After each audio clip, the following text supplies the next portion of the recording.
இருக்க முடியும், ஐலாஷஸில் இருக்க முடியும் 5லேருந்து 6 மாதம் கழித்து உதிர ஆரம்பிச்சிடும். அந்த முடி எல்லாமே திருப்பி வளர்கிறதுக்கு 8லேருந்து 10 மாதம் எடுத்துக்கும். கண்ணிமைகளில் இருக்க முடி எதுக்காக இருக்குன்னு பார்த்தீங்கன்னா, நம்ம கண்ணை பாதுகாக்கிறதுக்கு தான், வெளியிலேருந்து வர டஸ்ட் அண்ட் பொல்யூஷன் கிட்ட இருந்து. அது அதிகமாக இருக்கும்பொழுது தான் உங்கள் கண் அழகாகவும் வசீகரமாகவும் தெரியும். இப்போ நம்ம நிறைய யூஸ் பண்ணுற eyeliner, eyebrow pencils, kajals, mascaras இதெல்லாம் நல்ல ப்ராடக்டாக இல்லாததுனால அது நம்மளோட கண்ணில் இருக்க முடிகளையும் இமைகளில் இருக்க முடியையும் குறைச்சிடுது.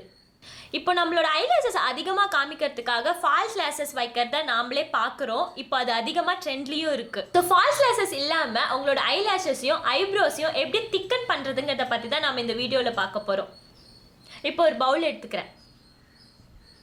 இதில் 1 டீஸ்பூன் ஆலிவேரா ஜெல் எடுத்துக்கலாம். நான் மார்க்கெட்டில் கிடைக்கிற ஆலிவேரா ஜெல் தான் யூஸ் பண்ணுறேன், நீங்களும் இதையே யூஸ் பண்ணிக்கோங்க. இப்போ இது கூட 1/2 டீஸ்பூன் ஆலிவ் ஆயில் சேர்த்துக்கலாம்.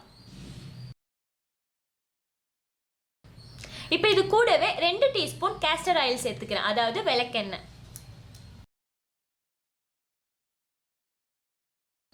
நம்ம கேஸ்டர் ஆயில் சேர்த்துட்டோம். இப்போ இது கூட 2 விட்டமின் இ கேப்சூல்ஸ் எடுத்துக்கலாம். இந்த விட்டமின் இ கேப்சூல்ஸ் எல்லா மெடிக்கல் ஷாப்ஸ்லையுமே கிடைக்கும், நீங்கள் போய் கேட்டு வாங்கிக்கலாம்.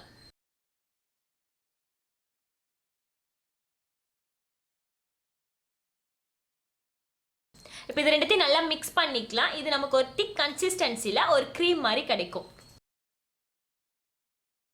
இந்த க்ரீமை நீங்கள் அப்ளை பண்ண ஆரம்பிக்கிறப்ப எல்லா நாளுமே யூஸ் பண்ணுங்கள். உங்கள் ஐப்ரோஸ் அண்ட் ஐலாஷஸில் நல்ல டிஃப்ரென்ஸ் தெரிஞ்சதுக்கப்புறம் வாரத்தில் 3 நாள் இதை அப்ளை பண்ணால் போதும்.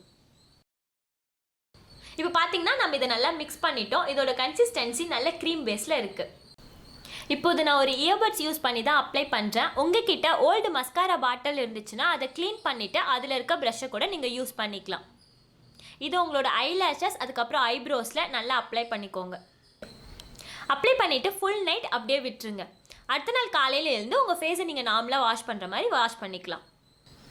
இது எல்லாருமே யூஸ் பண்ணலாம். உங்களோட கண் ரொம்ப சென்சிட்டிவ்னா கூட இதை நீங்கள் யூஸ் பண்ணலாம். எந்த சைட் எஃபெக்ட்ஸையும் இது தராது. என்ன ஃப்ரெண்ட்ஸ், இன்றைக்கி நான் சொன்ன டிப் உங்களுக்கு ரொம்ப யூஸ்ஃபுல்லாக இருக்கும்னு நினைக்கிறேன். இதை நீங்கள் ட்ரை பண்ணி பாருங்கள். இந்த வீடியோ உங்களுக்கு பிடிச்சிருந்துச்சுன்னா லைக் பண்ணுங்கள், அப்படியே உங்கள் ஃப்ரெண்ட்ஸோட ஷேர் பண்ணுங்கள். நம்ம சேனலை நீங்கள் இன்னும் சப்ஸ்கிரைப் பண்ணலையா, மறக்காமல் சப்ஸ்கிரைப் பண்ணிக்கோங்க. இன்ட்ரெஸ்டிங்கான வீடியோஸ் வந்துகிட்டே இருக்குது. நெக்ஸ்ட் வீடியோவில் மீட் பண்ணுறேன்.